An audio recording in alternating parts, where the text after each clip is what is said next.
বলছি আসবে, এবং তোমরা লাইক এন্ড সাবস্ক্রাইব করে আমাদের চ্যানেলটাকে এগিয়ে নিয়ে যেতে সাহায্য করো।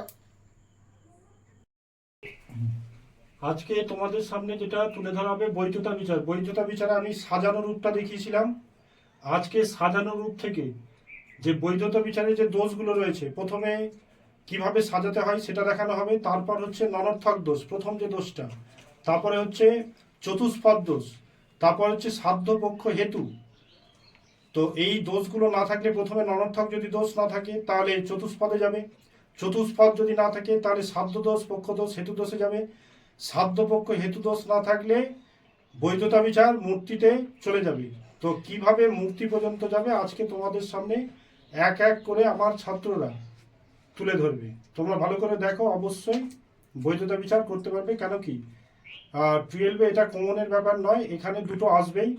তো পদ্ধতি জানা থাকলে অনায়াসে তোমাদের হাতের মুঠোয় 8 মার্ক আছে। দেখো, তো বৈধতা বিচার করতে গেলে আমাদেরকে 3টি বাক্যের প্রয়োজন হবে বা 3টি আশ্রয় বাক্যের প্রয়োজন হবে।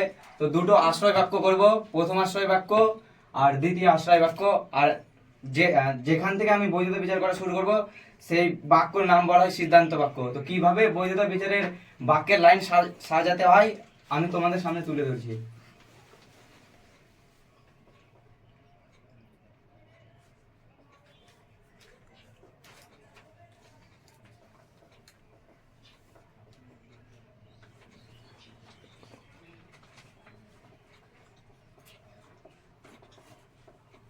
প্রথম আশ্রয় বাক্য,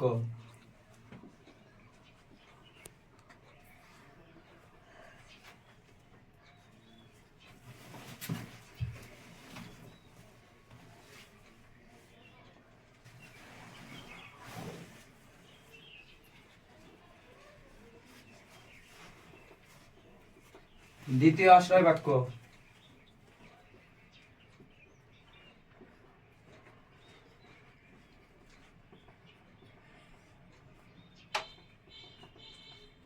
সিদ্ধান্ত। তো বৈধতা বিচার করতে গেলে সিদ্ধান্ত থেকে আমাদেরকে বৈধতা বিচার শুরু করতে হবে বা বৈধতা বিচার করা শুরু করতে হবে। তো বৈধতা বিচারে সাধারণত 3টি পদ থাকে বা 3টি লাইন থাকে। তো বৈধতা বিচারের নিয়ম আছে কি, কারণ, কেননা, যেহেতু, যে বাক্যে থাকবে তার আগের লাইন সিদ্ধান্তে পৌঁছবে, অর্থাৎ সিদ্ধান্ত থেকে আমাদেরকে বৈধতা বিচার শুরু করতে হবে। তো এখানে আছে কোনো পাখি পশু নয়, কারণ পাখি স্তন্যপায়ী নয় এবং পশুদের অনেকে স্তন্যপায়ী নয়। তো এখানে আছে, আমি কি বললাম, কারণ, কেননা, যেহেতু, যে লাইনে থাকবে তার আগের লাইন হবে সিদ্ধান্ত। এখানে আছে কারণ, তো এখানে কারণ আছে, কারণের আগের বাক্যে কি আছে, কোনো পাখি পশু নয়। তো আমাদের এখন সিদ্ধান্ত বাক্যে কারণের আগের লাইনে নিতে হবে। তো এখন আমি এটার বচন করব, কোনো পাখি পশু নয়। যেহেতু এখানে কোনো পাখিকে পশু হিসেবে গণ্য করা হচ্ছে না, তো এটা ই বচন হবে, কারণ পাখিরা কখনো পশু হতে পারে না আর কোনো পশু কখনো পাখি হতে পারে না। তো আমি এটা করছি ই বচন। ই বচনের ফর্ম কি, কোনো, একটা কোনো আর একটা নয়। তো এখন লিখবো কোনো, আর এখানে উদ্দেশ্য আছে পাখি।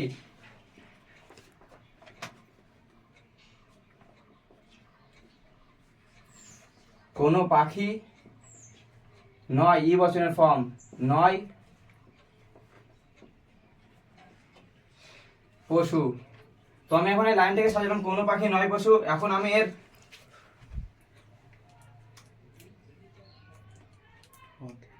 পদ। তো বৈধতা বিচারে এখন আমি পদ নির্ণয় করব। এখানে পাখি আছে উদ্দেশ্য আর পশু আছে বিধেয়। তো উদ্দেশ্যতে বৈধতা বিচার করতে গেলে সবসময় এস হয় আর বিধেয়তে পি হয়। এস কে বলা হয় পক্ষ আর পি কে বলা হয় সাধ্য। এখানে আমি তোমাদের এখন করে দেখিয়ে দিচ্ছি।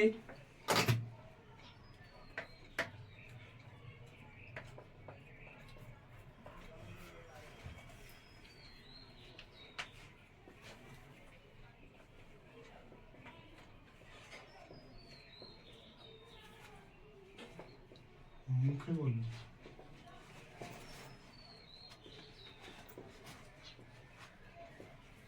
তো এস হচ্ছে এখানে পক্ষ, পি সাধ্য আর এম হেতু। তো এখানে এখন উদ্দেশ্যতে বেরিয়েছে এস। এস অর্থাৎ পাখি, তো এখন পাখি যে লাইনে আছে দ্বিতীয় আশ্রয় বাক্যে আমাকে সেই লাইন খুঁজে এখান থেকে বের করে নিয়ে সেই লাইনকে দ্বিতীয় আশ্রয় বাক্যে তুলতে হবে বা দ্বিতীয় আশ্রয় বাক্য করতে হবে। তো পাখি আছে, এখানে আছে কি, কারণ পাখি স্তন্যপায়ী নয়। তো আমি দেখালাম কি, তো দ্বিতীয় আশ্রয় বাক্য সাজাবো বা দ্বিতীয় আশ্রয় বাক্যে সর্বদা উদ্দেশ্য থাকবে। তো এখন উদ্দেশ্যতে কি আছে, এস। তো এখন উদ্দেশ্যের উপরে আছে পাখি। তো আমাকে এখন এখান থেকে তিনটি লাইনের মধ্যে যে লাইনে পাখি আছে, যেহেতু এই লাইন হয়ে গেছে তো আমার এই লাইন এখন কোনো দরকার নেই। তখন আমাকে পরের লাইনে পাখি যে লাইনে আছে সেই লাইন নিতে হবে দ্বিতীয় আশ্রয় বাক্যে বসানোর জন্য। তো এখানে আছে পাখি স্তন্যপায়ী নয়, তো এখানে আছে এস এ পাখি, তো এই লাইনে আছে পাখি। তো আমি এখন দ্বিতীয় আশ্রয় বাক্যে এই এস এর উদ্দেশ্য বা পক্ষ এসে যেটা লেখা আছে পাখি, আমি এখন দ্বিতীয় আশ্রয় বাক্যে পাখিটিকে নেব। তো পাখি স্তন্যপায়ী নয়, অর্থাৎ কোনো পাখি স্তন্যপায়ী নয়, এখানে যা উল্লেখ করা হয়েছে তো আমি এখন তাই লিখছি, কোনো পাখি নয় স্তন্যপায়ী, ই বচন।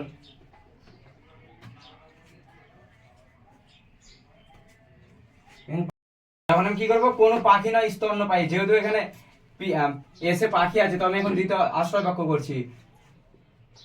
ই বচনে একটা কোনো একটা নয়, তো কোনো উদ্দেশ্য আছে পাখি,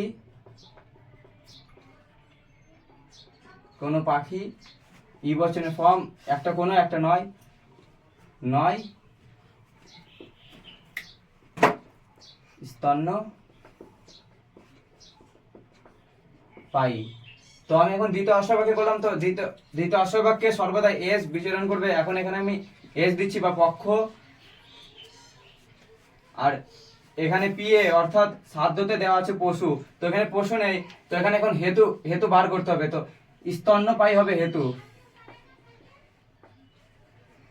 এখন আমি যখন প্রথম আশ্রয় বাক্য সাজাবো তো তখন প্রথম আশ্রয় বাক্যে যেহেতু একটা লাইনে বেঁচে আছে আর পশুদের অনেকে স্তন্যপায়ী নয়, আর পিএ অর্থাৎ সাধ্যতে বা সাধ্যের বিধতে দেওয়া আছে পশু, তো এই লাইন আছে পশুদের অনেকে স্তন্যপায়ী নয়।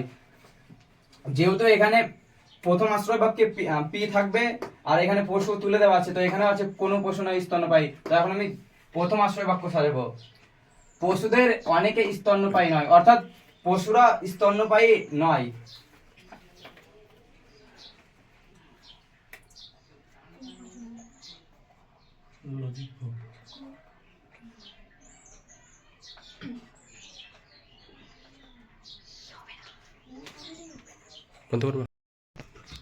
প্রথম আশ্রয় বাক্য সাজাচ্ছি, যেহেতু পক্ষ সাধ্যতে কি আছে পশু, তো এখানে আছে পশুদের অনেকে স্তন্যপায়ী নয়, অর্থাৎ এখানে কোনো কোনো পশু স্তন্যপায়ী হতে পারে আবার নাও হতে পারে। তো সেই জন্য এখানে আমি কি লাগাচ্ছি, ও বচন। তো ও বচনে দুটো কোনো আর একটা নয়।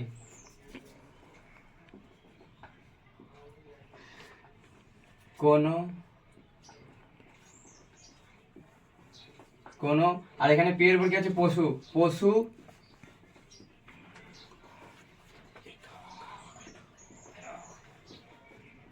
নয় কি আছে স্তন্যপায়ী।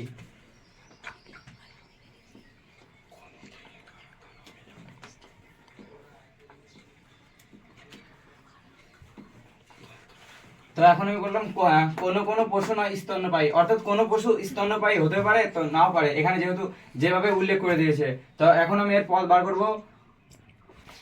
তো এখানে পশুর উপর আছে পি, তো আমি এখানে পি দিচ্ছি, আর স্তন্যপায়ীতে আছে এম, যেহেতু হেতু, তো আমি এখানে স্তন্যপায়ীতে হেতু দিচ্ছি।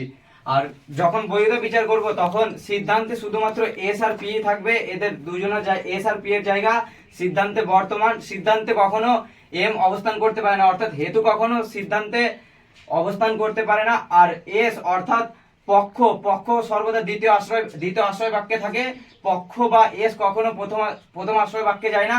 আর এখানে পি আছে অর্থাৎ সাধ্য কখনো সাধারণত দ্বিতীয় আশ্রয় বাক্যে বসে না, তো সাধ্য সবসময় বসে প্রথম আশ্রয় বাক্যে। তো একটি বৈধতা বিচার করতে গেলে যেহেতু তিনটি পদের প্রয়োজন, তো এখানে তিনটি পদই আছে, এস একটি পদ, পি আর পি একটি পদ, আর এম অর্থাৎ একটা বৈধতা বিচারে তিনটি পদ থাকবে, পি অর্থাৎ এস অর্থাৎ পক্ষ যেহেতু এখানে আছে, আর পি অর্থাৎ সাধ্য, আর এম, এই তিনটি পদের দ্বারা সাধারণত একটি বৈধতা বিচার করা হয়ে থাকে। আমাদেরকে বৈধতা বিচার করার পরে মানে বৈধতা বিচার সাজানোর পরে আমাদেরকে প্রথম যেই দোষটা দেখতে হবে সেটা হচ্ছে ননর্থক দোষ। তো ননর্থক দোষ আমরা কি করে বুঝবো? প্রথমে আমাদেরকে জেনে নিতে হবে যে ননর্থক কোনগুলো আর সদর্থক কোনগুলো।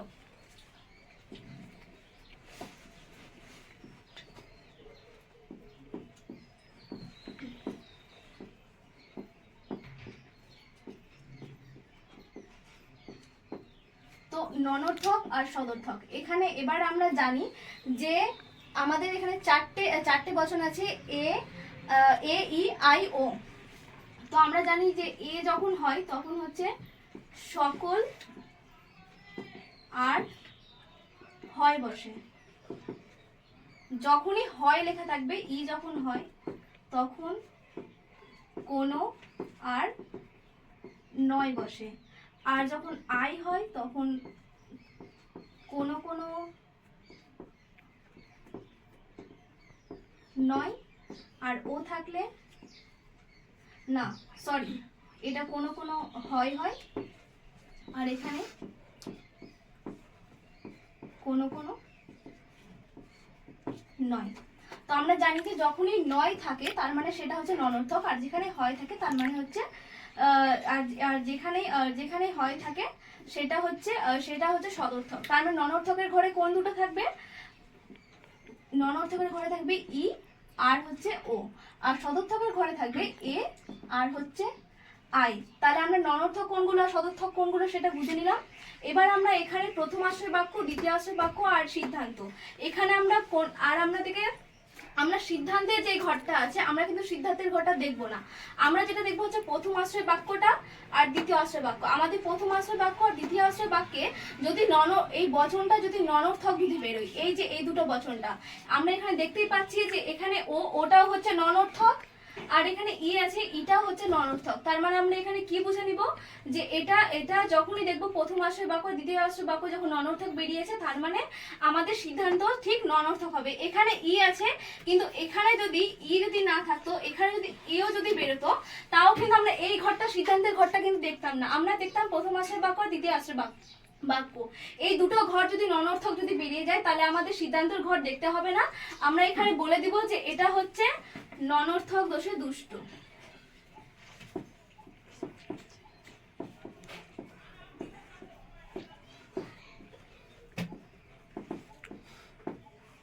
আচ্ছা, এখানে আমরা যদি দেখেছি এখানে ই আছে, এখানে ও আছে, এখানে ই আছে।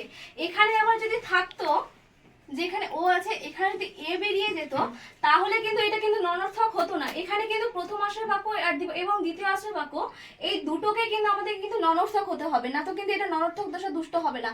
আর বৈধতা বিচার করার পরেই কিন্তু আমাদেরকে লজিকগুলো করার পরেই কিন্তু আমাদেরকে প্রথম যে দোষটা দেখতে হবে সেটা কিন্তু ননর্থক। এটা কিন্তু অনেকেও কিন্তু লক্ষ্য করে না, কিন্তু আমাদেরকে প্রথমে এই জায়গাটা লক্ষ্য করতে হবে যে এখানে বচনগুলো কি বেরিয়েছে।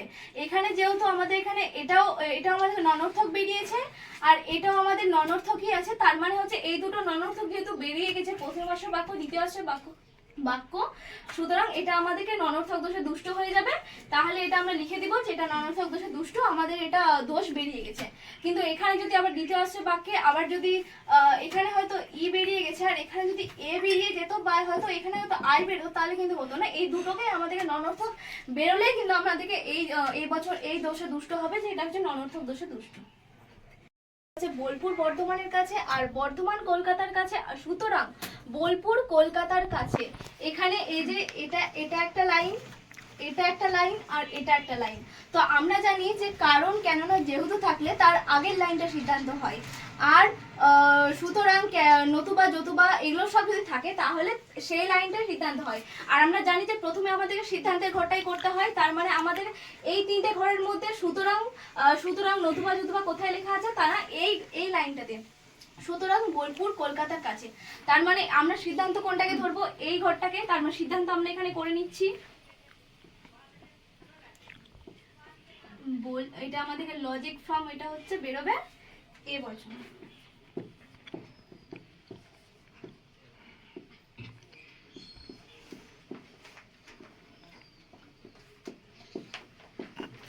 বোলপুর হয়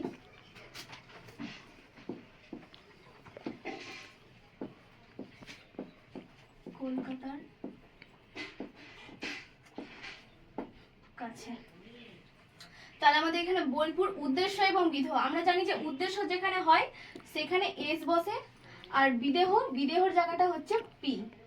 তো আমরা সিদ্ধান্তে এস এবং পি এই দুটো এখানে বসে। আর সিদ্ধান্তে আমরা জানি যে এস কোনোদিনও প্রথম আশ্রয় বাক্যে যায় না, আর হচ্ছে যেটা বিদেহ হতে যেটা পি বেরিয়েছে সেটা কোনোদিনও দ্বিতীয় আশ্রয় বাক্যে বসবে না। তাহলে আমাদেরকে এখানে এস কোথায় আছে, তাহলে আমাদের এই লাইনটা কিন্তু হয়ে গেছে, এই যে লাইনটা আছে সেটা হয়ে গেছে। আমাদের কাছে দুটো লাইন আছে, একটা হচ্ছে বোলপুর বর্ধমানের কাছে আর বর্ধমান কলকাতার কাছে। তাহলে আমাদের এই দুটো লাইন থেকে দেখতে হবে। তো আমরা যেহেতু জানি যে এখানে এস কোনোদিনও প্রথম আশ্রয় বাক্যে বসে না, এটা সর্বদাই দ্বিতীয় আশ্রয় বাক্যে বসে। তার মানে এটা আমাদেরকে কি করতে হবে, এখানে দুটো লাইনের মধ্যে বর্ধমান কোথায় লেখা আছে এই জিনিসটা দেখতে হবে। বোলপুর বর্ধমানের কাছে, আর এখানে লেখা আছে যে বর্ধমান কলকাতার কাছে। তার মানে হচ্ছে আমাদের এই লাইনটা বসবে দ্বিতীয় আশ্রয় বাক্যে। তো আমরা এখানে লিখে দিব, এটাও এ বেরোবে,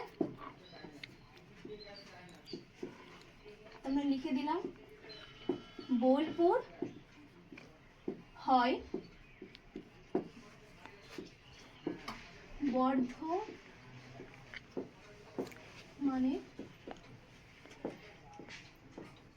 কাছে। তো এখানে যেহেতু বোলপুরে এখানে এস বেরিয়েছিল, তার মানে এখানে উদ্দেশ্য হচ্ছে বোলপুর, এখানে এস, আর এখানে বর্ধমানের কাছে, তার মানে এটা হচ্ছে এম।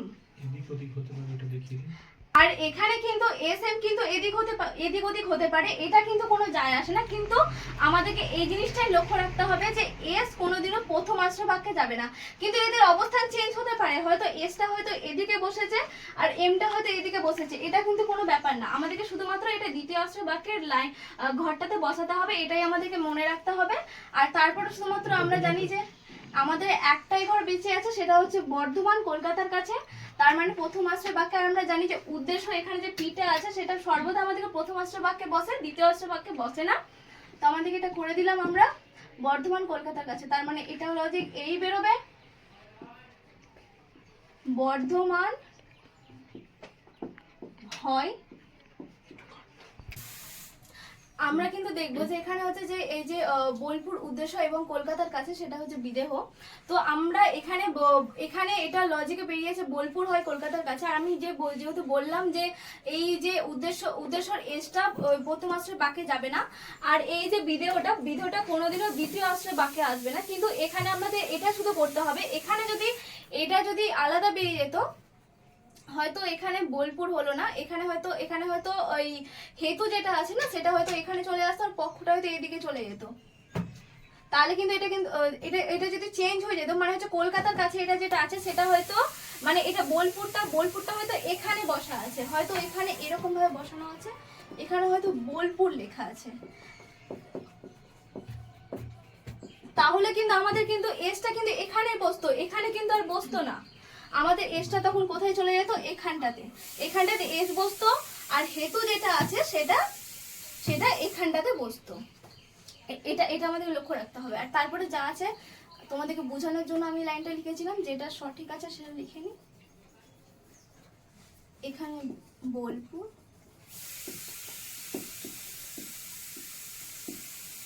আর এখানে হচ্ছে বর্ধমান।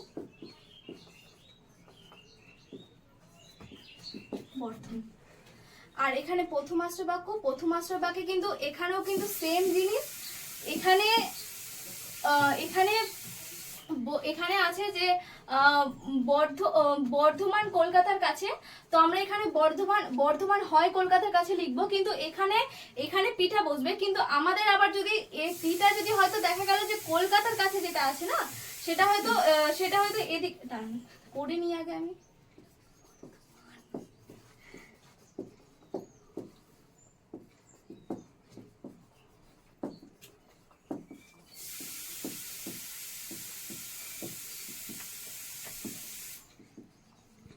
কাছে। তো আমরা কিন্তু এখানে দেখছি যে কলকাতার কাছে কিন্তু কোথায় লেখা আছে, এই লাইনটার মধ্যে কলকাতার কাছে লেখা আছে এই জায়গাটাতে। আমরা কিন্তু আবার এখানে বসাবো না, যেহেতু এখানে ফার্স্টে বসেছে বলে ফার্স্টেটাই কিন্তু এখানে বসবে, এর পিটা এখানে বসবে, এটা কিন্তু নয়। এখানে আমরা ঘরটা দেখবো, এখানে কিন্তু কলকাতার কাছে লেখা আছে এই লাইনটাতে, তার মানে এটা কিন্তু পি বেরোবে। আর এখানে আমরা দেখতে পাচ্ছি বর্ধমান এখানে লেখা আছে, তো বর্ধমান এখানেই আছে, তাহলে এটা কিন্তু এম হয়ে গেল। এখানে কিন্তু আমরা যদি চেঞ্জ হতো তাহলে কিন্তু চেঞ্জ হতে পারতো। এখানে হয়তো কলকাতার কাছেটা হয়তো এখানে লেখা আছে আর বর্ধমানটা হয়তো এখানে লেখা আছে, তাহলে কিন্তু আমাদের পিটা এখানে চলে আসতো আর এমটা কিন্তু ওইদিকে চলে যেত। আর এবার এখানে আমরা জানি যে এখানে আমাদেরকে দেখে নিতে হবে ব্যাপক বলতে এখানে এ, ই, আই এবং ও। এই যে চারটে বচন আছে, যখন এ বচন বেরোবে তখন ফার্স্টেরটা কিন্তু ব্যাপ্য হবে। ব্যাপ্য মানে হচ্ছে রাইট, আর তারপরটা বেরোবে অব্যাপ্য।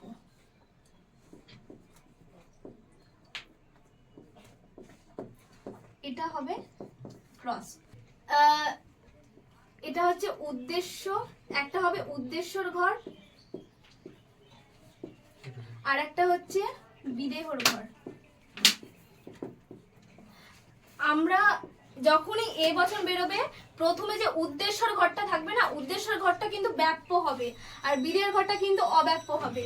ই যখনই বেরোবে তখনই কিন্তু এই যে ব্যাপ্যর ঘরটা দুটোই ব্যাপ্য বেরোবে, মানে হচ্ছে উদ্দেশ্যও ব্যাপ্য হবে আর বিধেয়টা ব্যাপ্য হবে। যখন আয় বেরোবে তখন কিন্তু দুটোই অব্যাপ্য হবে, মানে হচ্ছে যে উদ্দেশ্যটা অব্যাপ্য হচ্ছে আর বিধেয়টা অব্যাপ্যই হচ্ছে। ও যখন বেরোবে তখন প্রথমেরটা হবে অব্যাপ্য আর তারপরেরটা হবে ব্যাপ্য, মানে উদ্দেশ্যের ঘরটা অব্যাপ্য বেরোবে এবং বিধেয়ের ঘরটা ব্যাপ্য বেরোবে। তো আমরা এখানে দেখতে পাচ্ছি, এবার আমরা এই যে ঘরটা বেরোলো, এই যে ঘরটা, এবার এই ঘরটাকে আমরা লক্ষ্য করব। এখানে বচন কি বেরিয়েছে আমাদের? এখানে কিন্তু বচন বেরিয়েছে এ বচন। তার মানে এখানে আমাদেরকে কোন ঘরটা করবে? এখানে কিন্তু আমি বললাম যে এখানে যখনই এ বচন বেরোবে তখন এই যে ব্যাপ্যটা কিন্তু প্রথমে যে উদ্দেশ্যের ঘরটা ব্যাপ্য বেরোবে এবং বিধেয়ের ঘরটা অব্যাপ্য বেরোবে। তার মানে এখানে আমরা কি করব, এই যে এটা, আর আমাদের এখানে উদ্দেশ্যের ঘর কোনটা? উদ্দেশ্যের ঘর কিন্তু এটা আর বিধেয়ের ঘর কিন্তু এটা। তার মানে হচ্ছে যে আমরা এই উদ্দেশ্যের ঘরে প্রথমে একটা ব্যাপ্য দিব, তারপরেরটা অব্যাপ্য।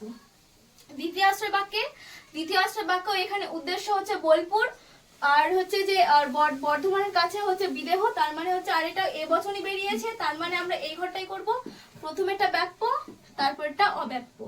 এখানেও সেম এই বচন বেরিয়েছে, তার মানে কি এটা এখানেও আমরা ব্যাপ্য করব তারপরটা অব্যাপ্য। এখানে যদি ই বেরোতো বচনগুলো তাহলে কিন্তু আমরা দুটোকে আমরা উদ্দেশ্য এবং বিধেয়ের ঘরটা দুটোই কিন্তু ব্যাপ্য করতাম, আয় বেরোলে দুটোই অব্যাপ্য করতাম, ও বেরোলে প্রথমেরটা অব্যাপ্য তারপরটা ব্যাপ্য করতাম।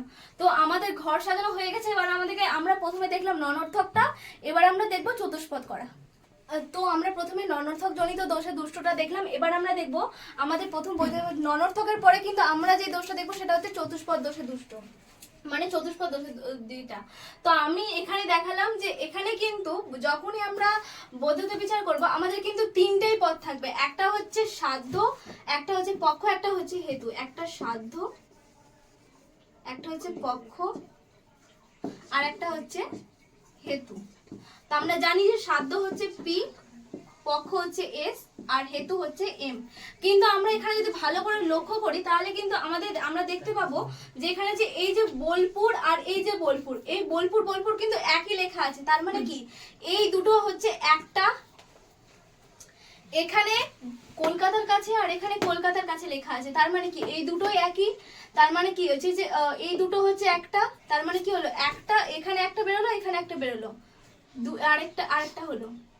আর এখানে হচ্ছে বর্ধমান, আর এখানে আমরা এখানে ভালো করে যদি লক্ষ্য করি তাহলে আমরা এখানে দেখতে পাবো এখানে বর্ধমান রয়েছে আর এখানে কিন্তু বর্ধমানের কাছে রয়েছে। এখানে কিন্তু বর্ধমান শুধু বলেনি, এখন যদি আমার বাড়ি যদি বর্ধমান হয় আর কেউ যদি এখানে যদি বলে যে আমার বাড়ি বর্ধমানের কাছে, কিন্তু ওর কিন্তু বাড়ি কিন্তু বর্ধমান নয়, বর্ধমানের কাছে। এখানে কিন্তু চারটি পদ বেরিয়ে যাচ্ছে, যেহেতু বর্ধমান আর বর্ধমানের কাছে একই জায়গা নয়। এখানে বর্ধমানের কাছে অন্য কোনো জায়গা হতে পারে, কিন্তু ওটা কি বর্ধমান তো নয়, বর্ধমানের কাছে হচ্ছে। তার মানে এখানে চারটি পদ বেরোচ্ছে।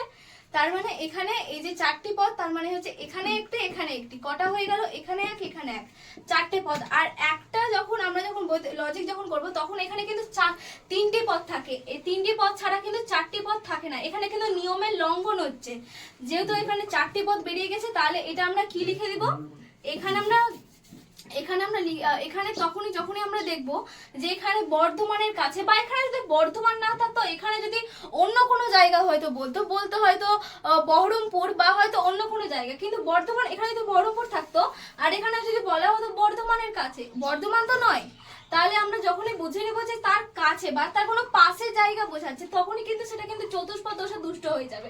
তার মানে এটা কি বেরোবে, এটা কিন্তু চতুষ্পদ দোষে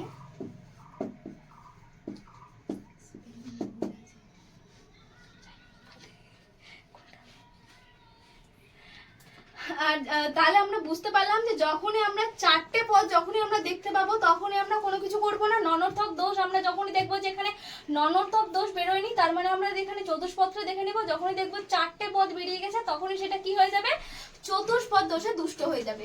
এখানে আবার যদি বর্ধমান থাকতো আর এখানেও যদি বর্ধমান লেখা থাকতো, তাহলে কিন্তু আমরা কিন্তু এটা চতুষ্পদ দোষে দুষ্ট করতাম না। এখানে যেহেতু বলা হয়েছে বর্ধমানের কাছে, এখানেও যদি বলা থাকতো বর্ধমানের কাছে বা কিছু যদি লেখা থাকতো, দুটোই যদি একই যদি সেম যদি জিনিস যদি লেখা থাকতো, তাহলে কিন্তু এটা হতো না। যেহেতু এখানে বর্ধমানকে বুঝিয়েছে আর এখানে বর্ধমানের পাশে কোনো একটি জায়গাকে বুঝিয়েছে, এটা কিন্তু এক্সাক্ট কিন্তু বর্ধমানকে বুঝায়নি, সেই জন্য এটা চতুষ্পদ দোষে দুষ্ট হয়ে গেল।